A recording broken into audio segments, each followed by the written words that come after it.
நண்பர்களே, இன்னைக்கு உங்கள சந்திக்கிறது எனக்கு ரொம்ப சந்தோஷம். இந்த தளத்துக்கு நீங்க வந்ததுக்கு நன்றி. உங்களுக்காக ஆண்டவர் நெறைய விஷயங்கள வச்சிருக்கிறார்ன்றத உங்ககிட்ட பகிர்ந்துக்க நான் விரும்புறேன். இன்னைக்கு உங்க கூட நான் பேச வேண்டிய விஷயத்துக்குள்ள போறதுக்கு முன்னாடி, சில விஷயங்கள சொல்லிக்க விரும்புறேன். நீங்க ஜான் கிஃப்டா அப்படின்ற என்னோட Instagram, Facebook, YouTube மூலமா என்ன ஃபாலோ பண்ணி என்னோட பதிவுகள நீங்க பெறலாம். தினமும் என்னோட பாட்காஸ்ட் நீங்க கேட்கலாம். ஆண்டவரோட கிருபையில அதெல்லாம் நல்ல கிரியை செய்து வர்றத நான் பார்க்கிறேன். நீங்களும் அத தினமும் கேளுங்க. நிச்சயமா அது உங்களுக்கு ஒரு பெரிய ஆசீர்வாதமா இருக்கும்னு என்னால சொல்ல முடியும். ஜான் கிஃப்டா அப்படின்ற என்னோட யூடியூப் சேனலை தினமும் பார்க்க மறக்காதீங்க.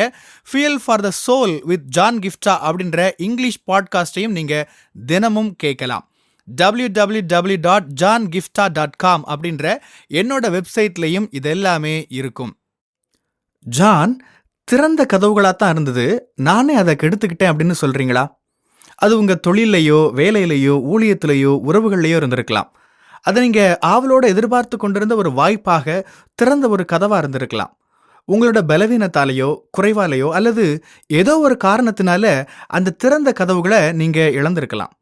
அதுக்கப்புறம் என்னால தான் இந்த திறந்த கதவுகள் மூடப்பட்டுருச்சு அப்படின்னு நீங்க ரொம்ப வருத்தப்பட்டுக்கிட்டு உங்க மேலேயே கோபத்தோட கூட நீங்க இருக்கலாம். உங்களுக்கு தான் இந்த வார்த்தை. இது உங்களை நிச்சயம் உற்சாகப்படுத்தும். இது ஆண்டவர் என்னோட இருதயத்துல போட்ட வார்த்தை. மிகவும் வல்லமையான அந்த வார்த்தையை உங்ககிட்ட பகிர்ந்துக்க நான் விரும்புறேன். வெளிப்படுத்தல் 3ஆம் அதிகாரம் 7ஆம் 8ஆம் வசனம், ஒருவரும் பூட்டக்கூடாதபடி திறக்கிறவர் அப்படின்னு 7ஆம் வசனம். உன் பலவீனத்தை அறிந்திருக்கிறேன், உனக்கு கொஞ்சம் பலன் இருந்தும் என் நாமத்தை நீ மறுதலிக்கவில்லை. திறந்த வாசலை உனக்கு முன்பாக வைத்திருக்கிறேன், அதை ஒருவனும் பூட்ட மாட்டான். ஒருவனும் பூட்ட மாட்டான் அப்படின்றத நாம ஒரே கண்ணோட்டத்தில் எப்போதும் பார்க்கிறோம். வெளியே இருந்து செயல்படக்கூடிய எதுவும் நமக்கு ஆண்டவர் வைத்திருக்கிறத தடுக்க முடியாது. எதிராளியானவன் ஆண்டவர் எனக்கு வைத்திருக்கிற திறந்த கதவுகளை மூட முடியாது அப்படின்னு நம்ம பார்க்கிறோம். பிசாசானவனால அதை மூடவே முடியாது.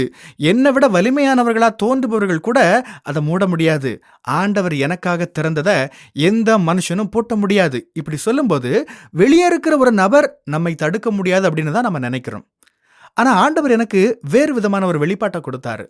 ஆண்டவர் திறந்ததை ஒருவரும் பூட்ட முடியாது அப்படின்றது என்னையும் சேர்த்து சொல்லப்பட்டது அப்படின்றது தான். அது உங்களையும் உள்ளடக்கியது. ஆண்டவர் உங்களுக்காக ஒரு கதவை திறந்திருப்பாருன்னு சொன்னா அதை உங்களால கூட பூட்ட முடியாது. உங்களுக்காக ஆண்டவர் திறந்தே வச்சிருக்க விரும்புற கதவுகளை உங்களால கூட அடைக்க முடியாது.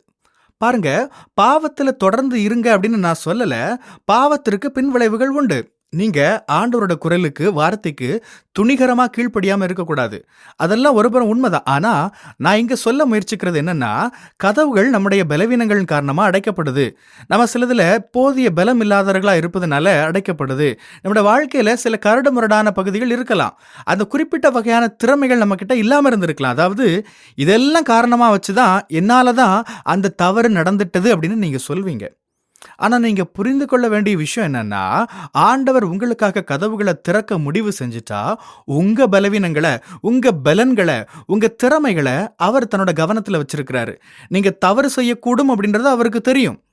உங்க குறைகள் அவருக்கு தெரியும். பாவத்துல தொடர்ந்து இருங்கன்னு நான் சொல்லல. ஆனா சில நேரங்கள்ல நாம அந்த திறந்த கதவுகளை சிதைச்சு விடுறோம். நம்மோட வீழ்ந்து போன மனித சுபாவத்தினால அதை நாம செய்யறோம். அதன் காரணமா நம்ம கிட்ட பாவம் செய்யும் சுபாவம் இருக்குது. நம்ம கிட்ட குறைபாடுகள் வருகுது. ஒருவேளை கதவுகள் அடைக்கப்பட்டா, ஐயோ என்னாலதான் இது நடந்துருச்சு அப்படின்னு நம்மளை நாமளே குற்றப்படுத்துற ஒரு சிந்தனையில மூழ்கிடக்கூடாது. அதுல இருந்து கற்றுக்கொள்ள ஏதாவது இருந்ததுன்னா அது நல்லது, கற்றுக்கொள்ளலாம். ஆனா அது நம்மளோட வாழ்வோட முடிவு இல்லை. ஆண்டவர் கதவுகளை உங்களுக்காக திறக்க முடிவு செஞ்சுட்டா, உங்க பலவீனங்களையும் பலன்களையும் கூட அவர் கருத்துல கொண்டிருப்பார். உங்க குறைகளையும் நல்ல திறன்களையும் கருத்தில் அவர் வச்சிருப்பாரு. பாவ சுபாவத்தின் காரணமா நம்ம செய்யக்கூடிய தவறுகளை ஆண்டவர் மேற்கொள்ள உதவி செய்வார். நமக்கு திறந்த வாசல்கள் அவர் முன்வைப்பார்.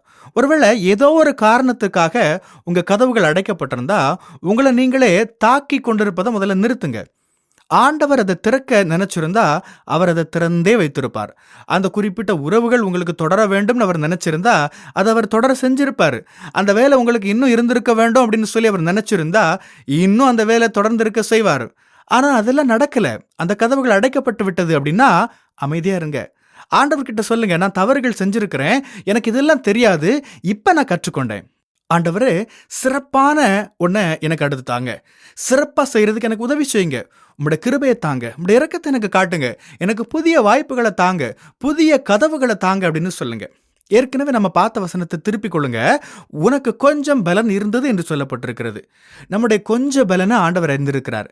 சில பகுதிகளில் நம்ம கிட்ட இருக்கிற பலவீனத்தை ஆண்டவர் அறிவார். உங்க வாழ்க்கையில புதிய கதவுகள் அவர் திறக்க விரும்பினா உங்க பலவீனங்களை அவர் தன்னுடைய கருத்துல வச்சிருக்கிறார். அதனால குழப்பம் வேண்டாம், சமாதானமா இருங்க. எந்த கதவுகள் அடைக்கப்பட்டிருந்தாலும் சரி, இது ஒரு புதிய நாள், புதிய வாய்ப்புகளை, புதிய தொடக்கங்களை ஆண்டவர் கிட்ட கேளுங்க. அவர் இரக்கமுள்ள ஆண்டவர்.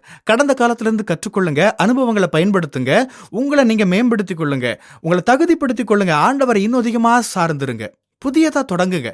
ஆண்டவரு, உம்மால எனக்கு கதவுகளை திறக்க முடியும், அத என் பலவீனங்களால் கூட மூட முடியாது அப்படின்னு நீங்களே சொல்லுங்க.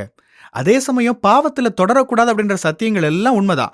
ஆனா இந்த சூழல்ல புரிந்து கொள்ள வேண்டிய விஷயம், என்னாலதான் இது நடந்துட்டு அப்படின்ற அந்த குற்ற உணர்ச்சியில் இருக்கிறத நிறுத்துங்க. ஆண்டவர்கிட்ட திரும்பி வந்து உங்களை அர்ப்பணிங்க. உங்களுடைய சித்தத்திற்கு என்ன மீண்டும் அர்ப்பணிக்கிறேன் அப்படின்னு சொல்லுங்க. திறந்த வாசலை உனக்கு முன்னே வைக்கிறேன், ஒருவனும் அதை பூட்ட மாட்டான். ஆண்டவர் உங்களுக்காக திறந்திருக்கிற கதவுகளை உங்களால கூட பூட்ட முடியாது. ஆமென். God bless you.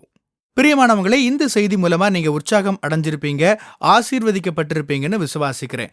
திரும்பவும் ஞாபகப்படுத்துறேன், நீங்க ஜான் கிஃப்டா அப்படின்ற என்னோட இன்ஸ்டாகிராம், ஃபேஸ்புக், யூடியூப் மூலமா என்னை ஃபாலோ பண்ணி என்னோட பதிவுகளை பெறலாம். ஜான் கிஃப்டா அப்படின்ற என்னோட யூடியூப் சேனலை தினமும் பார்க்க மறக்காதீங்க. Fuel for the soul with John கிஃப்டா அப்படின்ற இங்கிலீஷ் பாட்காஸ்டையும் நீங்க தினமும் கேட்கலாம். பாட்காஸ்ட் எபிசோடுக்கு நீங்க உங்களோட ரேட்டிங், ரிவ்யூ கொடுத்து ஷேர் பண்ண மறக்காதீங்க.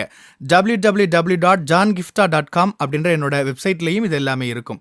இந்த ஊழியத்தால நீங்க ஆசீர்வதிக்கப்பட்டிருந்து மற்றவங்களுக்கும் இதே ஆசீர்வாதம் சேரணும்னு விரும்பினா நீங்களும் எங்க கூட சேர்ந்து ஆண்டவரோட ராஜ்யத்தை கட்டுற இந்த பணியை உங்களோட நிதி ஆதரவு மூலமாகவும் தாங்கலாம். கூகுள் பே அல்லது நெட் பேங்கிங் அல்லது பேபால் மூலமா நீங்க ஆதரவு தரலாம். எல்லா விவரங்களையும் டிஸ்கிரிப்ஷன்ல நீங்க பார்க்கலாம். ஆண்டவர் உங்களை ஆசீர்வதிப்பாராக.